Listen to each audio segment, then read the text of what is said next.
Can you hear me online? Okay, good to go. Thumbs up.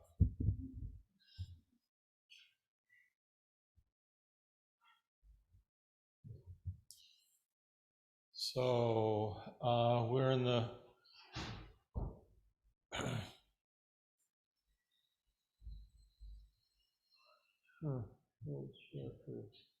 yeah, spread out.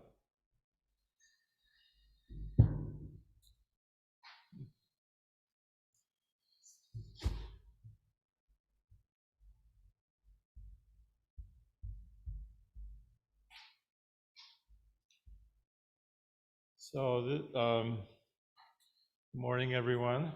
This is the fourth day of our spring Sesshin, our 7-day retreat, and so June Roshi gave a lovely talk yesterday about our anniversary.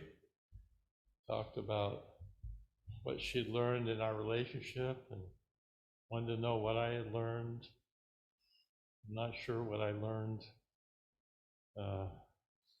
Only learned something about love, about generosity.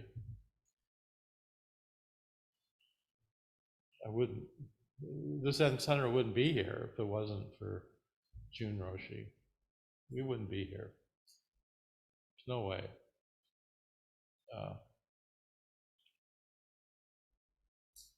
But I get nervous when she starts talking about my private life. And it's true. If you look at her office and you look at my office, you will be able to tell the difference right away. That one is orderly and neat, and the other isn't. So now that you know all the details about my personal hygiene, perhaps we could move on to something more edifying, like the Heart Sutra. So this is Saturday. I might relax a little more, and we could talk about I don't feel comfortable talking about my personal life in a Dharma talk, unless it's some kind of a teaching point. So I am focused on the Heart Sutra and the Yogacara teachings, which I want to talk about today. But it is our 36th wedding anniversary, and it's lovely to have been married 36 years with Roshi. And yeah. So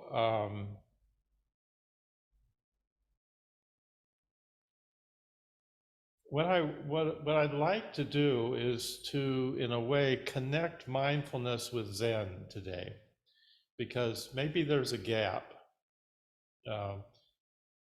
We kind of talk about mindfulness and all the benefits of practicing and being mindful, and then we get to Zen, and it's kind of like jumping off a cliff, and there's no method to Zen. And so I think actually the Yogacara, one of the things I've been studying for quite a while is the Yogacara teachings. And they're a little complicated, but one of the things I like about the Yogacara was a big school in Mahayana Buddhism. There was Nagarjuna and all the teachings about emptiness, and then there was the Yogacara school. And what is interesting to me about the Yogacara school is that it attempts to really kind of integrate the early teachings of Buddhism with the Mahayana teachings of emptiness. And the two are a little bit apart because the early teachings are very much analytical, kind of concerned with compiling knowledge, the Abhidharma, it's very analytical. And the Mahayana teachings are not analytical. They're not about knowledge, they're about insight. They're about Avalokiteshvara is doing Prajnaparamita. So the Yogacara brings these two together in a way that I think is very useful. And also there's an emphasis in the Yogacara on our psychological experience and the nature of mind. You know, we talk about mindfulness, but if you actually try to say what is mind, we'd have a hard time defining it. It's just like the word consciousness. Neuroscientists can't, there's probably some good neuroscientists that are talking about consciousness maybe from the perspective of biological evolution. I think that's one approach, but and there's probably really good approaches to it in neuroscience, but I haven't had the time to find out much about that. So I find that the Buddhist teachings about mind and consciousness are really interesting to me. Maybe more interesting than neuroscience, which seems to me is kind of reductive.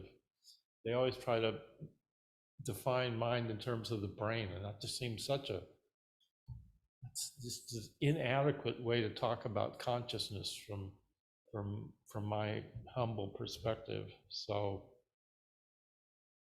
understanding our mind, I think, is a way to understand how we create suffering.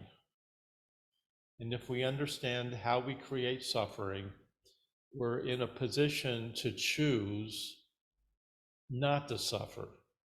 And basically, we can choose to water the seeds of wholesomeness, or we can water the seeds of ill-being and turmoil, chaos, and suffering.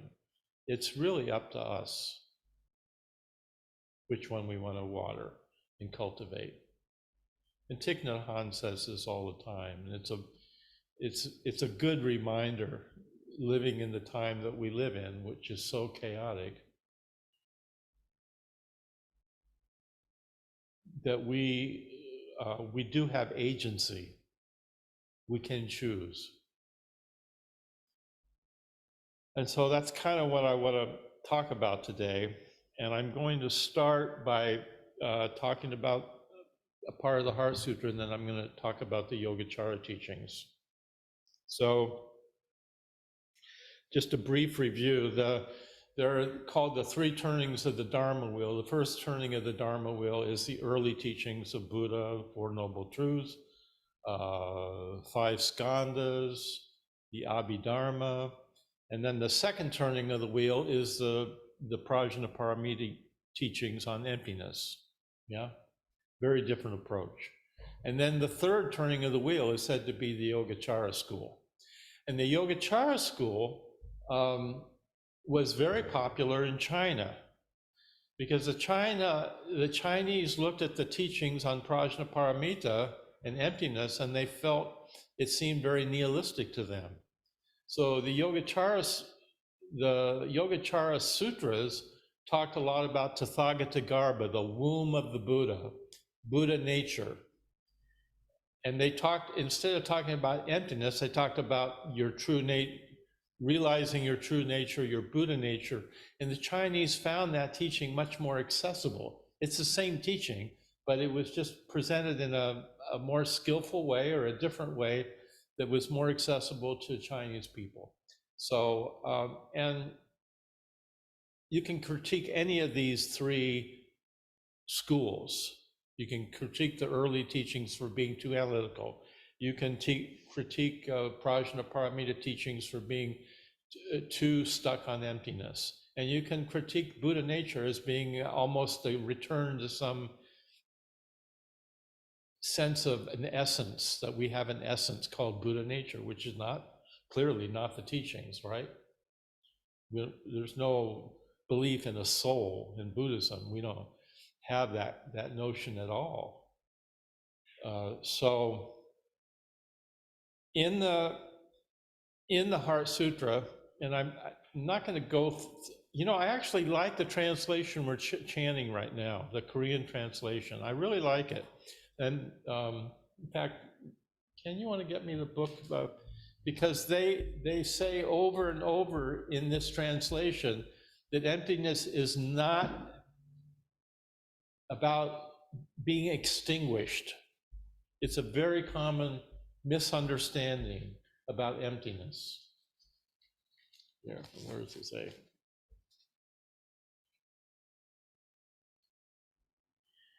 Shariputra, all dharmas are marked by emptiness. They do not appear or disappear. They are not tainted or pure. They do not increase or decrease. No ignorance and also no extinction of it. Really important teaching that's emphasized by Thich Nhat Hanh, the Dalai Lama, that when we talk about emptiness, we're not talking about nothingness. And Thich Nhat Hanh makes a big point of saying this, emptiness is always empty of something. But what is it empty? What is reality empty of? It's empty of a self-existent, defined self, a soul in some religions. That's what it's empty of. Emptiness has to be empty of something. So that's what the teaching is pointing to. And when it talks about no eye, or no nose, no tongue, no body, Thich Nhat Hanh takes exception to that. He says that's a misleading kind of translation of the sutra, because it leads you to think that there's no eye. Clearly, we have eyes and noses and mouths and tongues, as far as I can tell.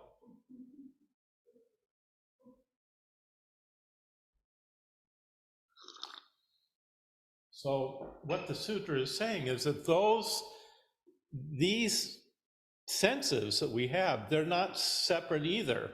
They're not separate unto themselves. Where does your eye begin and where does it end? And we'll get into this in a moment when we talk about the Yogacara and the nature of how they define consciousness. So we'll get to that in a moment.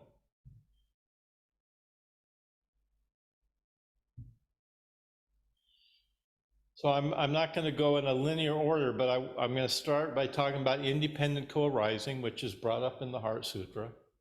It is the 12 nidanas, the 12 links of causal karmic connection, a way of describing samsara and suffering. And it's one of the early teachings of the Buddha. And so each condition leads to the next condition. If there's this, there's that. If this, then that follows, then that follows, and that follows, and so on. And so, again, the whole point of this teaching is that none of these things are self-existent unto themselves. They rely on a condition to arise. So, for instance, and the first nidana always in this, and it's not so important that there's 12, there could be 10, it doesn't really matter. But the first one is always ignorance. It begins with ignorance, avidya. So ignorance is being ignorant of the reality. We're missing what's here. And with ignorance, so you could say ignorance is lack of mindfulness. Mindfulness is about overcoming ignorance. Mindfulness is about being present to what is, being intimate with what is here, moment by moment. So ignorance leads to the second nidana, which is called samskara, impulses. Impulses lead to consciousness. Consciousness leads to mind-body, also called name and form, nama rupa. Mind-body leads to the six sense organs. The six sense organs lead to contact. Contact leads to feeling. Feeling leads to craving. Craving leads to grasping. Grasping leads to becoming. Becoming leads to birth, and birth leads to old age and death. Now, it's not so important that we understand any one of these or remember them. I never can remember them. But the point is, it's talking about how these things arise conditioned by each other. Yeah?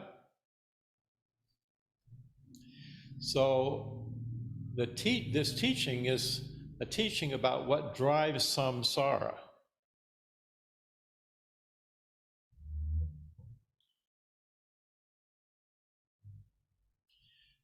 So, and it begins with ignorance. So because of ignorance, we, instead of watering seeds of wholesomeness, we water seeds of unwholesomeness that lead to suffering. And we do this. We don't have to do it. And these teachings are inviting us, imploring us really to plant seeds of wholesomeness that lead to awakening, that lead to an awakened life of gratitude and love and kindness. It's not so complicated, really.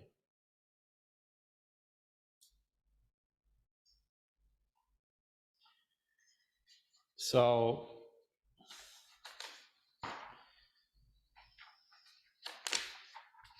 the next thing I want to just briefly touch on is, and it's actually really, I think maybe the most accessible teaching about mind, is the five skandhas, which are translate as aggregates. The metaphor for skandhas is a tree trunk or a stalks kind of leaning together. And so the five skandhas are describing how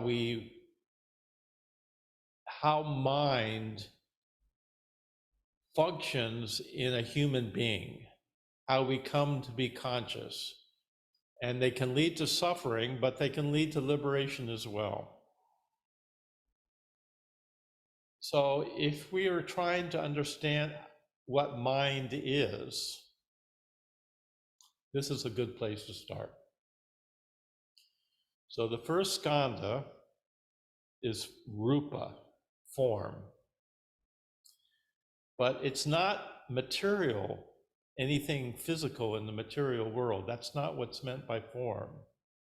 What's meant here is the way that simply the outside world.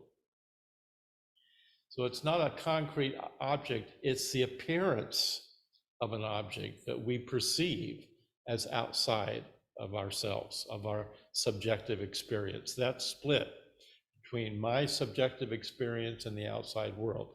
That's rupa, form. It's not about a physical object as such. You get that? That's the beginning of consciousness, according to the Buddhist teachings. Now, you say, well, do animals have consciousness? Well, sure. Microorganisms have consciousness at this level because they differentiate between their membrane and the outside world where they're getting nutrients and food, and they take the food in to their membrane to nurture their organism, and the membrane also protects them from things outside that are toxic and that would kill them. So even at the microorganism level, microorganisms at this level are actually doing this first skandha. They are differentiating between inside and outside. That's the first step towards consciousness or mind. That's pretty amazing to me. Now, the second skandha is sensation. Again, you could find, when we talk about sentient beings, they are sentient. They have sensations. Also, in the animal world, in the microscopic world, we could find all kinds of examples of creatures that have nervous systems, that have antennas, butterflies, birds, animals, all kinds of beings have sensation. And the sensation is that we simply have a capacity to monitor what is outside, to feel whether it's good or bad, whether it's going to nurture us or it's going to kill us. We're talking at a very basic level here now, right? We're not talking about consciousness as we think of it. We're just talking about at a purely microscopic level. All animals have sentience in this sense, not necessarily a feeling yet, but sentience. I think we could agree. Snails have sentience. If you poke a snail, it will withdraw its thing into its shell. It's sensing something. So sentience is basic to life, to all life. So to try to be accurate here, sentience, so the sentience is the beginning of a subjective experience of inside, again, it's kind of taking the inside-outside dichotomy and developing it a little further.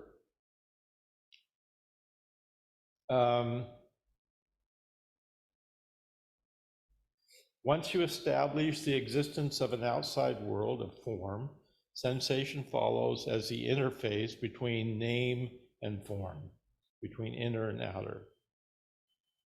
So sensation is not a passive thing. It's an active reaching out to feel the environment, how it is, whether it's safe or dangerous.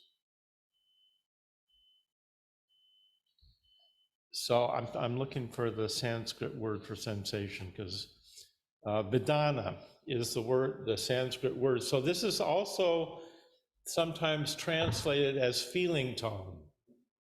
So feelings can be either pleasant, unpleasant, or neutral. That's it. There's nothing, we're not talking about emotions yet, right? We're talking about feeling tones. So sensations are putting antenna out to feel the environment. Is it promising, or is it dangerous, or is it neutral? And then the third skanda is perception.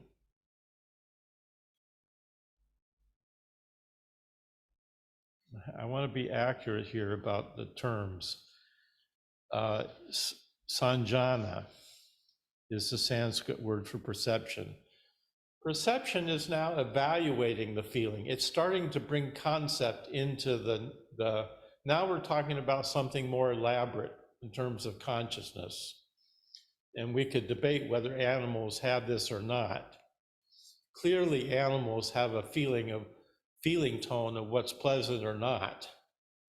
But to what degree animals then develop perception is, we could debate. And maybe some animals have more capacity for that than others. But perception is the way we evaluate the feeling tone. And we use a conceptual framework to begin to categorize that and arrange it. So again, this is not passive. Perception is not passive. It's an active projection about the outside world, and we are doing the projection from our subjective experience. Is this making sense so far? So I think we're talking at a basic level of how a human being gets constructed, or how any living creature begins to develop sentience, feelings, mind. So we get to the fourth skanda, and these people translate them using, I've usually called it concept, but I don't think that's a very good translation. The more accurate translation of the fourth skanda is the Sanskrit word is samskara, which I think literally probably means formation or memory. So what we're talking about here,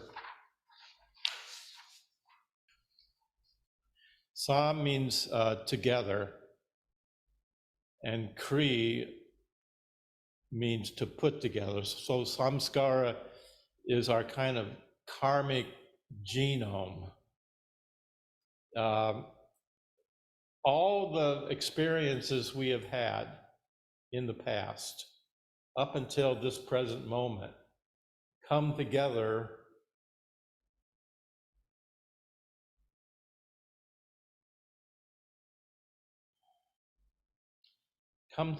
as a memory. We have a memory of it. And we do know this from neuroscience, that memory is not solid. All this stuff is like a flowing river. I mean, memory is not solid. We think we have a memory of something, but in remembering it, we're changing the memory. And I had an experience with an old friend of mine from high school. We were, talking about old times and things, and he had a memory of something I'd done, and I had totally different. No, I didn't. I did that? Really? No, I don't remember it that way. We totally remember things differently. So samskara is how we remember any experience we've had up until the present. And samskara is kind of the mixture of karma and intention, because sometimes this is translated as impulse or volitional intention. So out of this memory comes an impulse to act, and that action creates karma.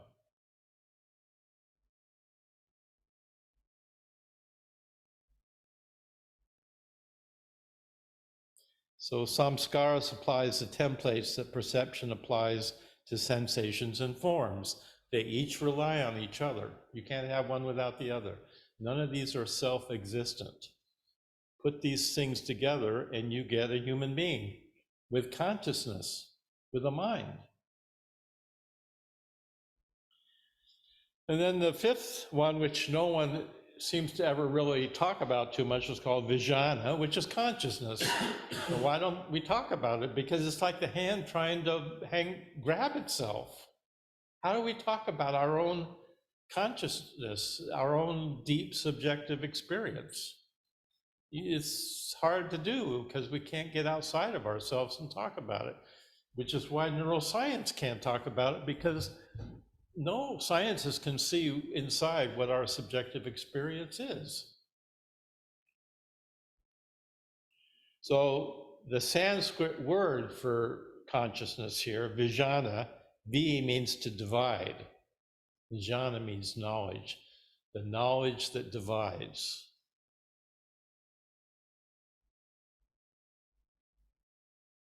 The knowledge that separates subject and object.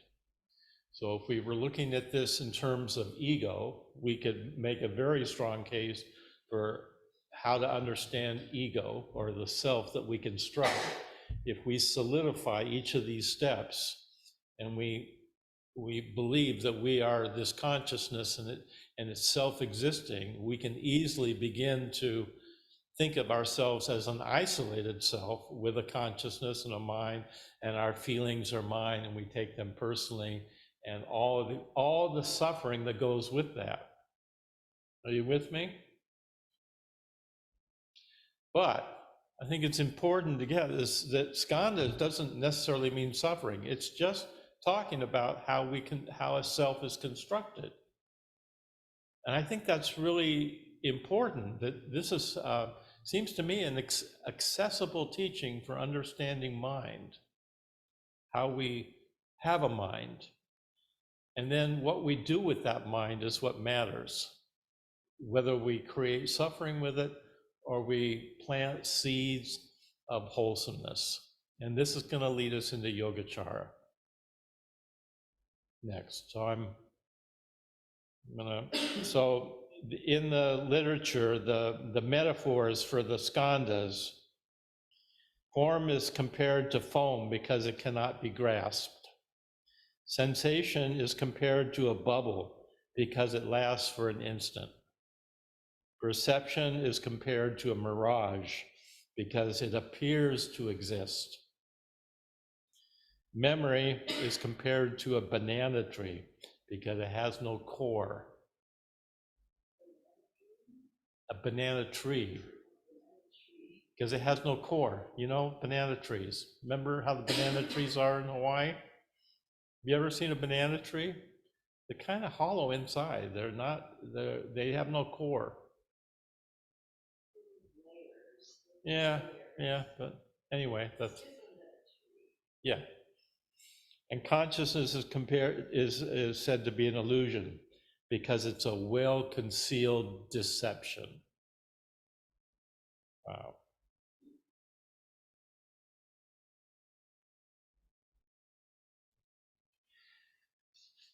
So, we could talk about emptiness at this point, but I think we need to just go right into the Yogacara thing now to connect the skandhas to the Yogacara.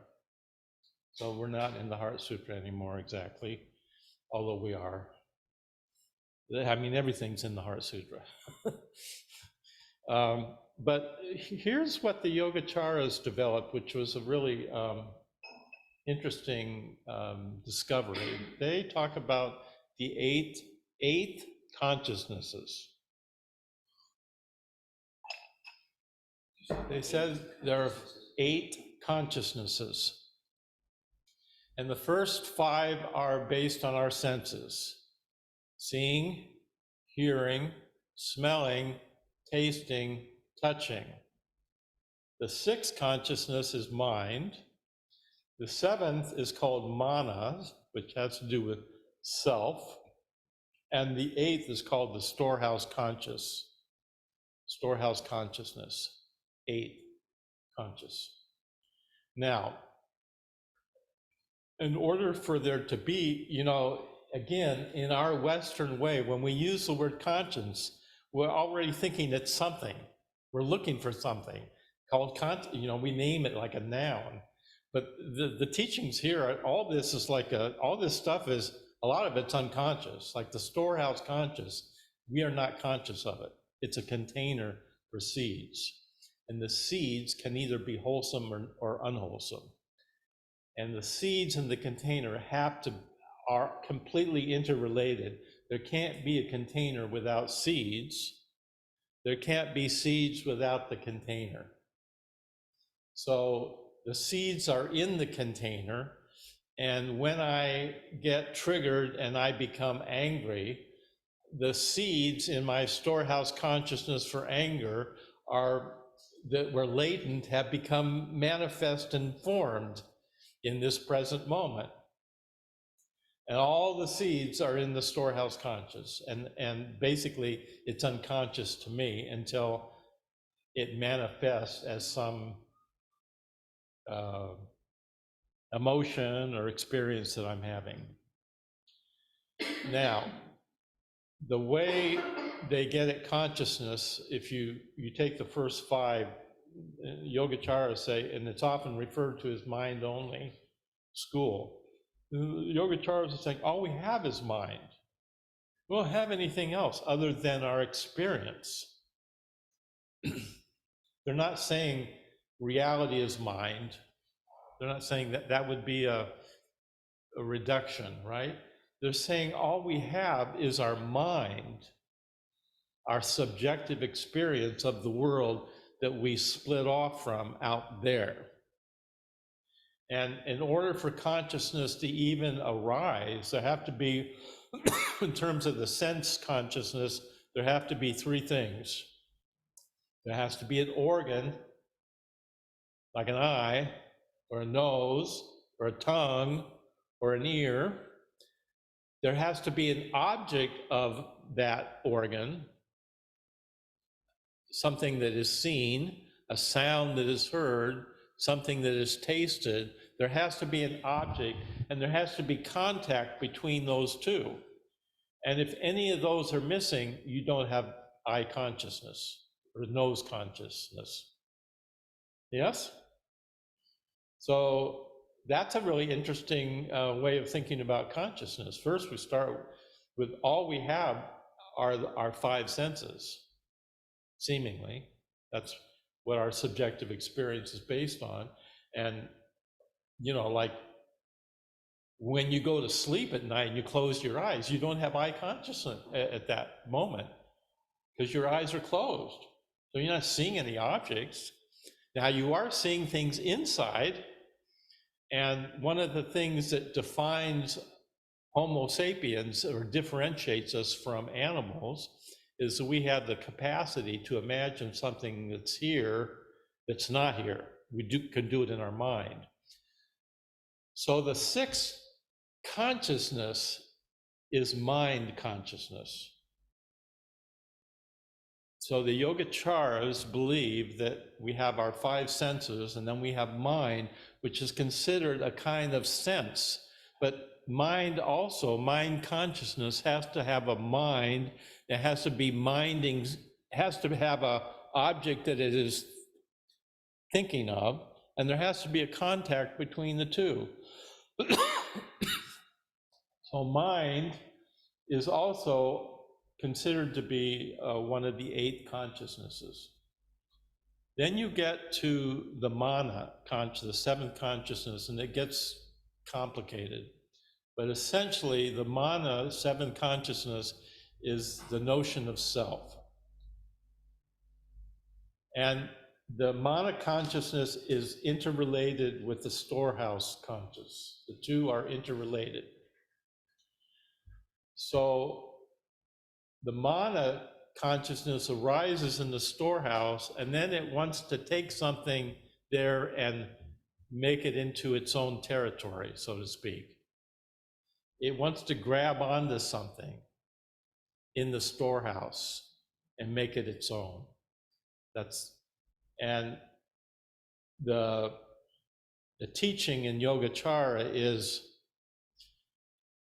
they say there are 3 kinds of perception we have. We have direct perception, where we're just seeing reality as it is, suchness. We have a second kind of perception, which is representation. We represent it to ourselves through a projection. So we're not actually seeing something directly anymore, we're representing it to ourselves. And then the third kind of perception is we just see the image only. And in the Yogacara teaching, those last 2 perceptions, representation and image, are both considered to be delusions. So, like when we dream at night, all we see are images. And they may be helpful, they may not be, they may be a mixture of things, all kinds of stuff. And when we represent things, we represent them through names, concepts. But the direct perception is a perception without a representation. That would be seeing emptiness, seeing suchness, seeing what is actually here. And they call this projection only. Really interesting. Normally, our projection is a representation. We solidify the projection. And in solidifying the projection, we solidify the projector. And we are back in the realm of the 7th consciousness of the manas, and we are creating ground and territory, which leads to suffering. What the Yogacara is saying is that through practice, through meditation, like we're doing here in the retreat, through mindfulness, we can learn to perceive reality directly without any filter of our projection coming from the manas, from the 7th consciousness. And when that 7th consciousness is transformed, it's transformed in the wisdom, into the wisdom of equality, where we no longer see the world from the vantage point of I'm the center of the universe. We see it, everything is equal. We see everyone as equal, and we're equal members of the world, so to speak. And we're no longer trying to grab something out of the storehouse to solidify it. The storehouse consciousness is also considered something that can be transformed through practice. The storehouse consciousness is really neutral. It's not a bad or good, it's just a container. And it's not something that's solid, it's like a river that's flowing. It's changing every moment, it's changing every moment. And every moment we could be planning, depending on how we're thinking, how we're behaving, how we're perceiving, we can plant seeds in our storehouse that are wholesome, or we can plant seeds that are not. It's up to us. And we're choosing moment by moment. based on how we behave. And when that storehouse consciousness is transformed, it's transformed into the mirror wisdom. And if you will remember Dogen Zenji's Genjo Koan, at the heart of the Genjo Koan, Dogen is using the image of a mirror, flipping, to represent Kenjo, or enlightenment. I don't know if I have time to go into that here today, but if you read David Brazier's translation of the Genjo Koan, he has an excellent description of that in his book. So that's that is the Yogacara teaching, and see if there's something else I have to say about this.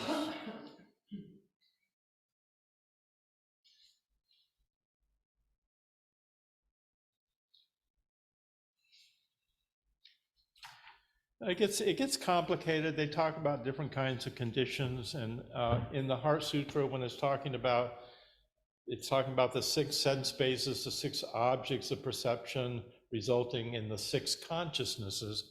It's actually talking about the Yogacara teaching. But there's also, it gets complicated because there are 18 consciousnesses in an earlier teaching that tend to be somewhat materialistic, and they probably were existing in Indian culture at the time that Buddha taught, and he probably just grabbed them because they were known in the culture. So when it's saying no I, yeah, I mean,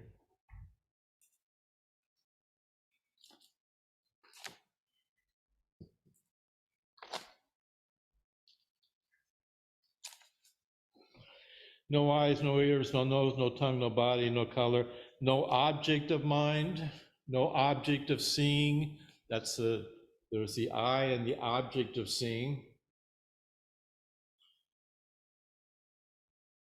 So for no realm of mind consciousness, no ignorance, and also no extinction of it. Really important. The teaching of emptiness is not that we don't have any eyes, even though it's not saying no eyes, it's saying no eyes are separate.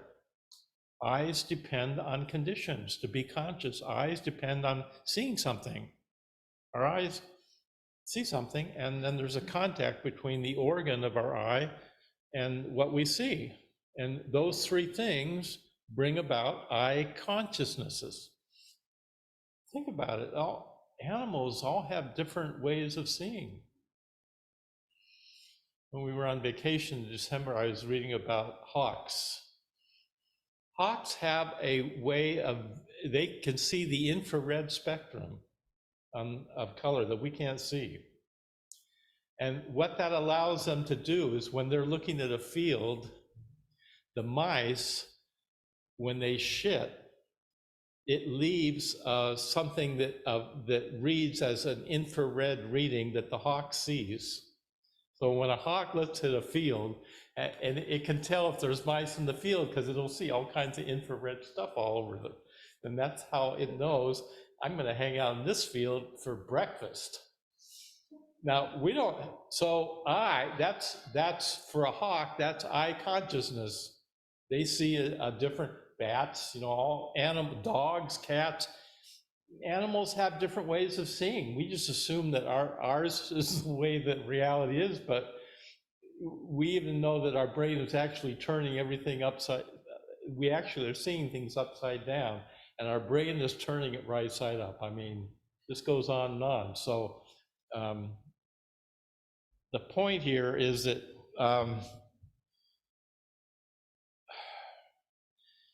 nothing is solid here. We are a river flowing. Our moment by moment, we have momentary experiences, and then we try to grab onto them and nail them down and make them into nouns. I remember Gregory Bateson said we should just banish nouns altogether. We just have verbs. Life is a verb. So maybe we could have some, I've said a lot, and we could have some discussion a little bit about this, yeah? I have a question. Yeah. So you mentioned at the very beginning, Uh-huh. name form, and I'm trying to understand name.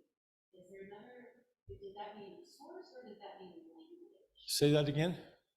Rupa, name form. Yeah. I'm trying to understand what name is. Does it mean language, like labels, or does it mean the source? It's a good question.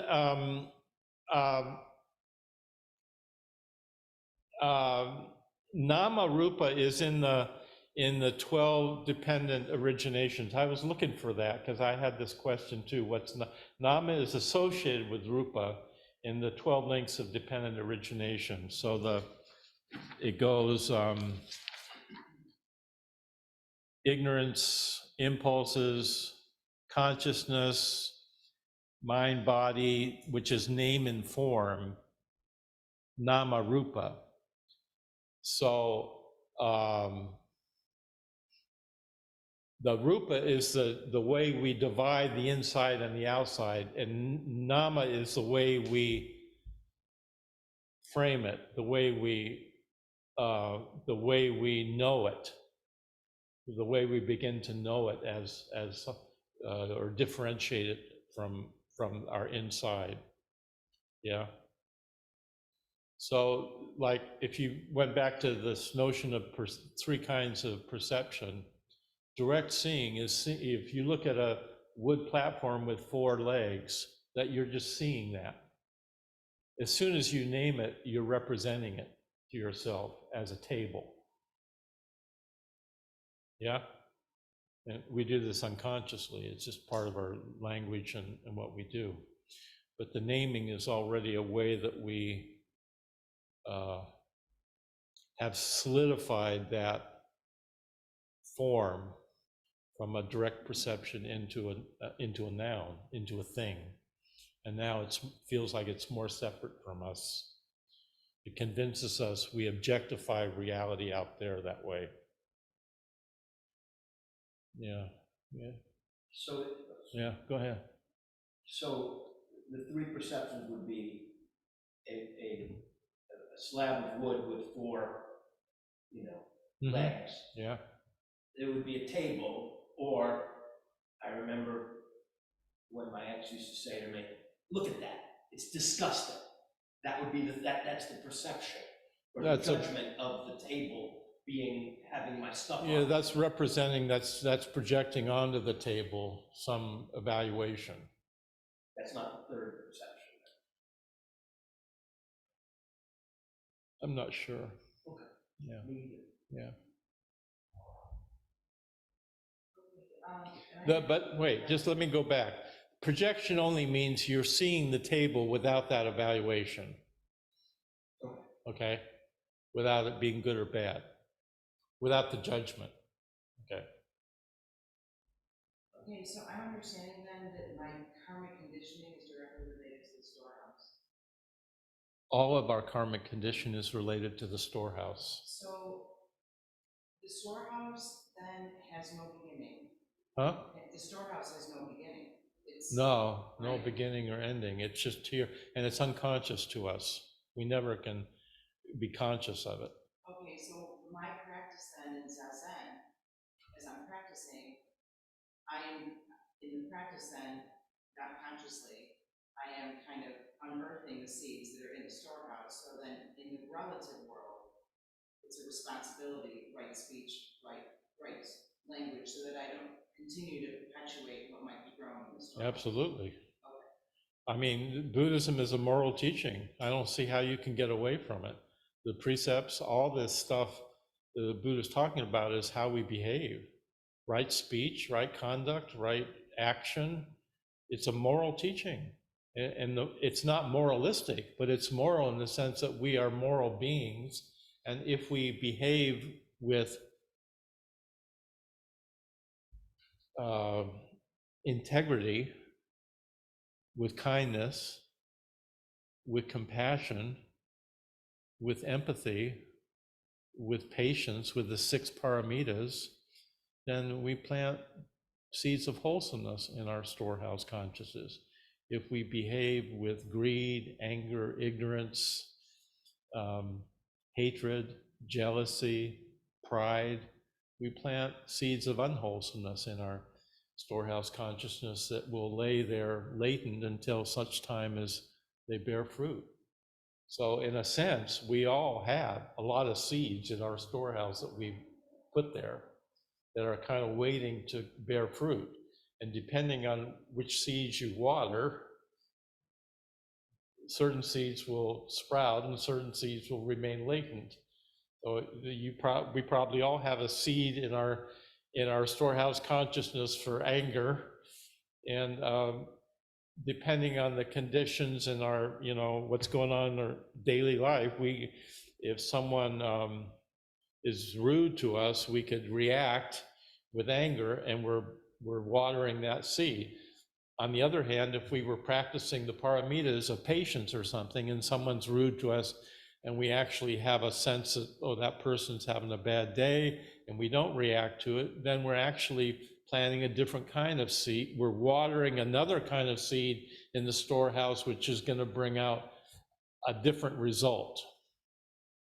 So if I may, I have, according to what I've read, eons of repair for my anger in the past.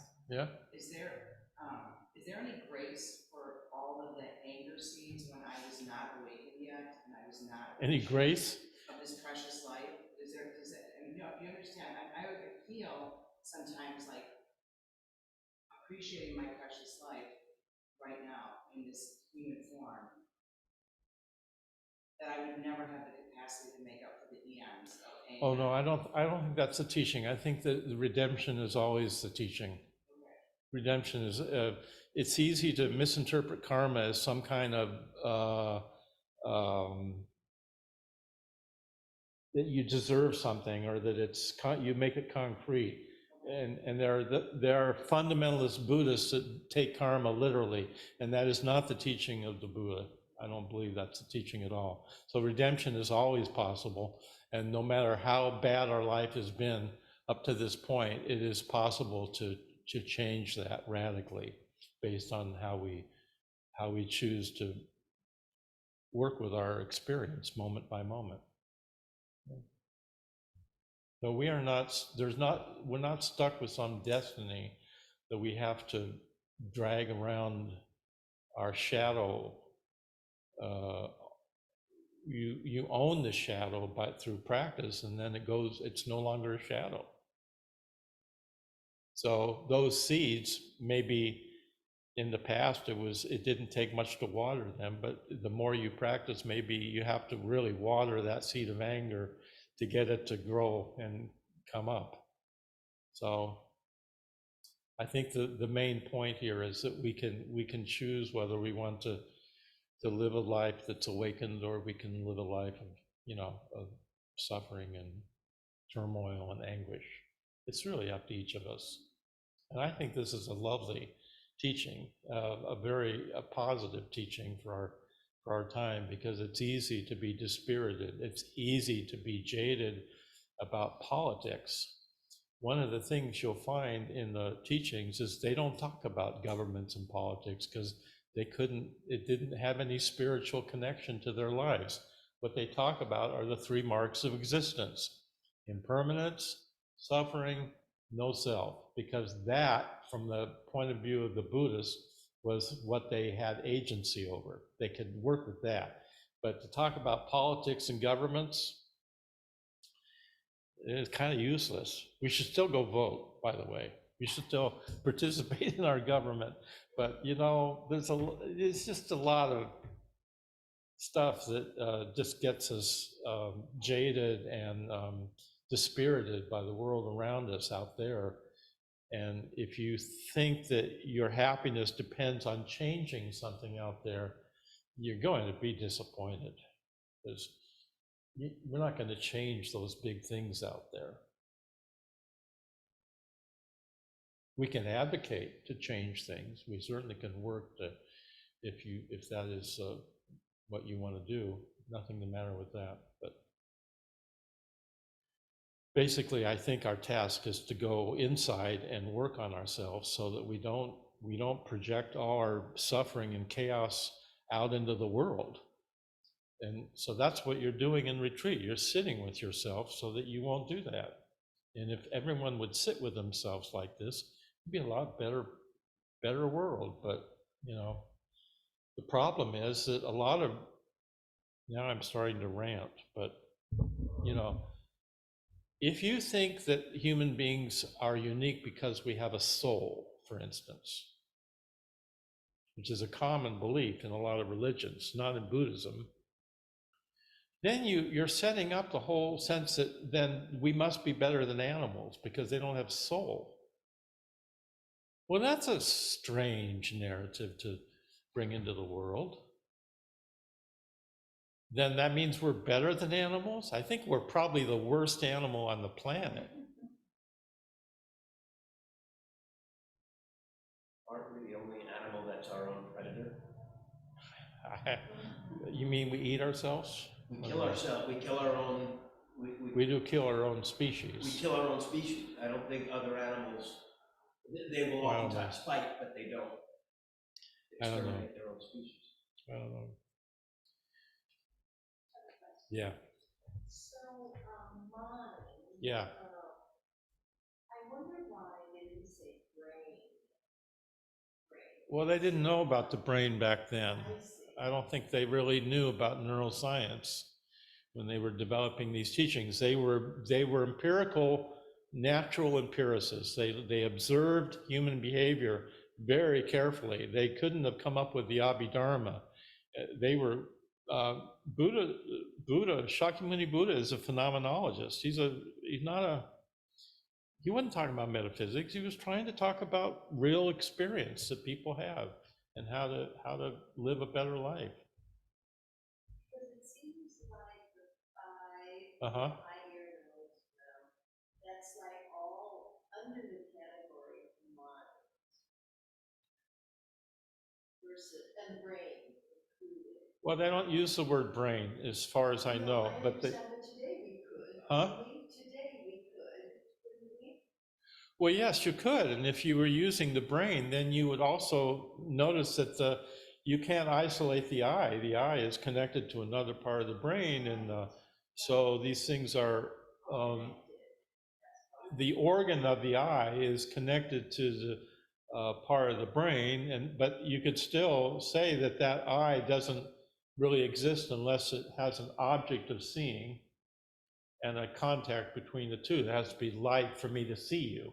If there was no light in the room and it was pitch black, even though we have eyes, we wouldn't see each other. There wouldn't be any contact for our eye organ to make. We wouldn't have eye consciousness at that moment.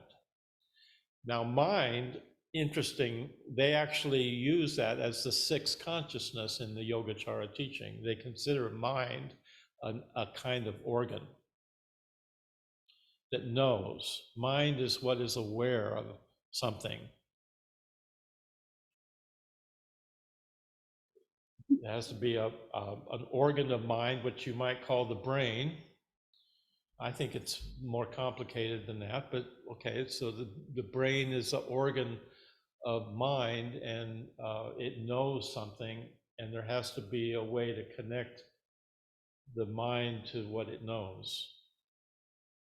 For there to be they talk about mind consciousness in Yogacara. They're talking about that sixth consciousness. Right, but it's really brain consciousness, isn't it?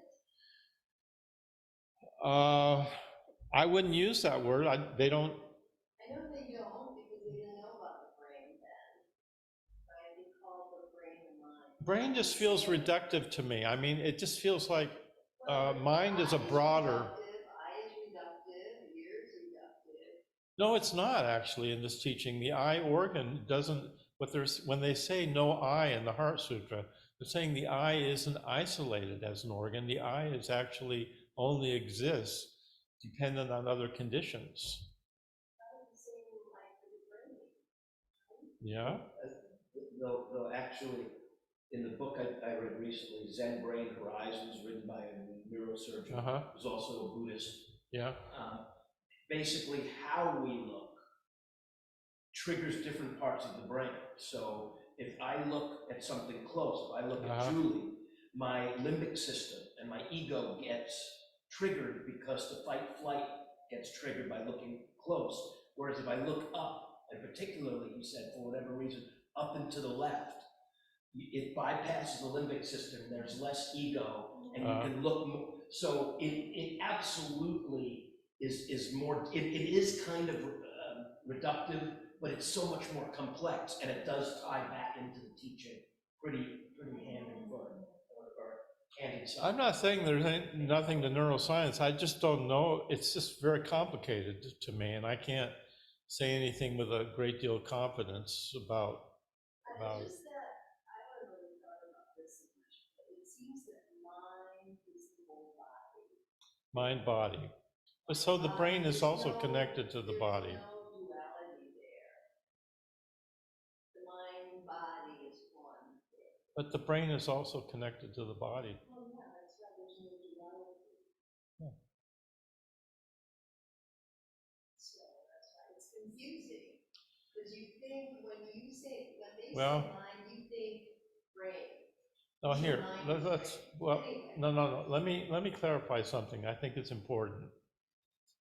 The Yogacara is known as a school that's able to discriminate. So the Mahayana teachings about emptiness, the whole teaching is about not discriminating. When we discriminate, we are creating duality. The Yogacara is talking about mind at a level where we can actually understand how we use the mind, how we do discriminate. And it's not a negative thing necessarily. It depends how we do that discriminating. So I think that's a more interesting teaching and more psychologically nuanced than just the pure teaching about emptiness. Yeah, Kelly. I was wondering, Jackie kind of touched on it a little bit, but could you speak to how the storehouse consciousness and karma are same or different? Like, when did that concept of karma originated in relation to storehouse consciousness? I can't quite get that. Did anyone hear what she said? But with karma, Uh-huh. arise, the teaching on karma in relation to the storehouse consciousness.